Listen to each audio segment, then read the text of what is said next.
Baik, pada kesempatan ini saya akan mempresentasikan pengalaman culture shock di Bangka Belitung yang saya alami. Culture shock itu sering dibayangkan ya hanya terjadi ketika seseorang pergi ke luar negeri.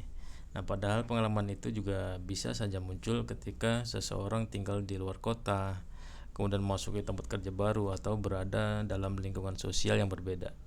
Nah, saya sendiri berasal dari keluarga Jawa, kemudian tinggal dan bekerja di Bangka Belitung pada tahun 2005. Saya masih berada di Indonesia, tapi banyak hal yang selama ini terasa biasa itu tiba-tiba tidak lagi dapat saya pahami dengan cara yang sama.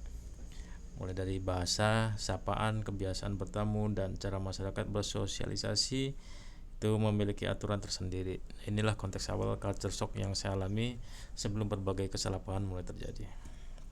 Nah, pengalaman yang paling saya ingat itu terjadi di sebuah pasar ya di Pangkal Pinang di Bangka Belitung. Jadi ada seorang pemuda lokal menyebut saya dengan kata budak. Nah, dalam pemahaman bahasa Indonesia yang saya gunakan saat itu, kata budak terdengar seperti sebutan yang merendahkan. Jadi saya merasa dihina, kemudian bereaksilah saya dengan emosi.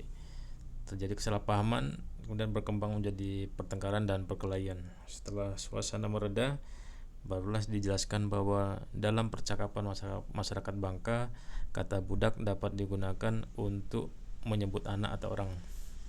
Jadi kami akhirnya berdamai karena memahami bahwa tidak ada niat menghina. Jadi kejadian ini menunjukkan bahwa kata yang sama itu dapat membawa makna sosial yang berbeda. Kesalahpahaman lain juga terjadi ketika saya memanggil seorang laki-laki lokal itu dengan sebutan Mas.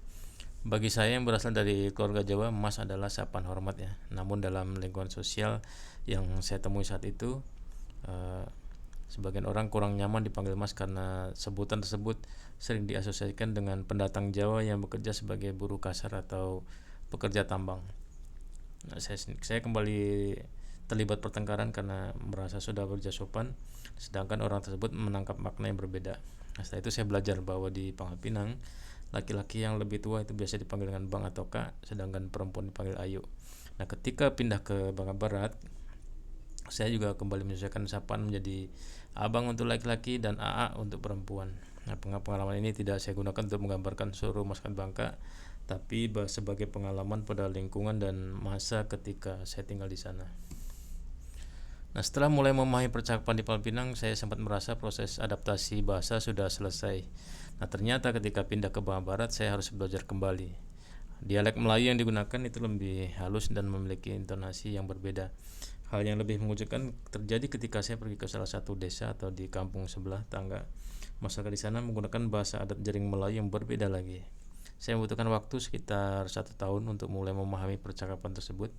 Pengalaman ini mengubah cara pandang saya. Kedekatan secara geografis ternyata tidak selalu berarti kesamaan bahasa dan budaya.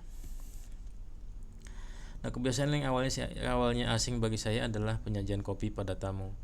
Dalam lingkungan masyarakat tempat saya tinggal itu ketika seseorang bertamu, kopi hampir selalu disuguhkan.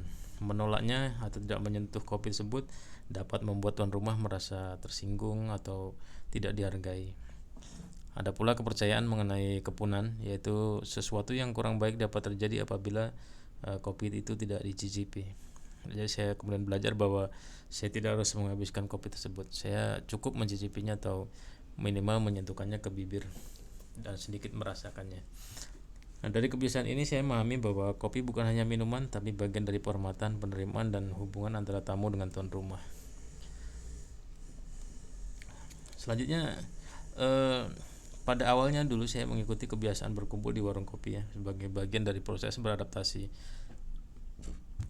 Di Bangka Barat yang wilayahnya relatif kecil, itu banyak orang saling mengenal.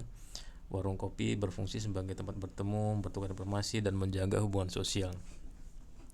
Ada satu kalimat ya sampai sekarang saya ingat, yaitu Eka nak tahu dak, yang artinya itu kalau kalian mau tahu sesuatu nggak. Biasanya kalimat itu menjadi pembuka sebelum seseorang menyampaikan informasi yang belum diketahui oleh orang lain. Nah, namun saya sering merasa pembicaraan kemudian bergeser menjadi urusan pribadi seseorang yang tidak hadir. Karena tidak nyaman ya untuk membahas masalah lain, saya akhirnya tidak lagi rutin bergabung. Tapi saya tetap menghormati fungsi sosial warung kopi, tapi memilih menjaga batas sesuai dengan nilai pribadi saya. Kemudian jika dikaitkan dengan materi, pengalaman saya tersebut ternyata tidak hanya termasuk dalam satu dimensi. Ada dimensi afektif, itu terlihat ketika saya merasa bingung, tersinggung, marah, dan canggung berada dalam lingkungan yang belum saya pahami.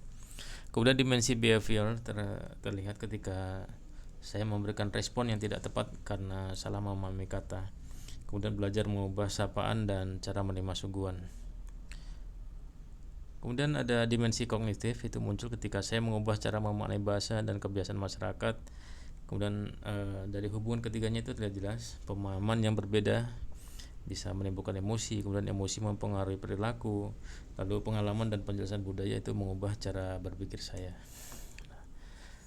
Dari seluruh pengalaman tersebut, saya menyimpulkan bahwa culture shock tidak hanya terjadi ketika seseorang pergi ke luar negeri.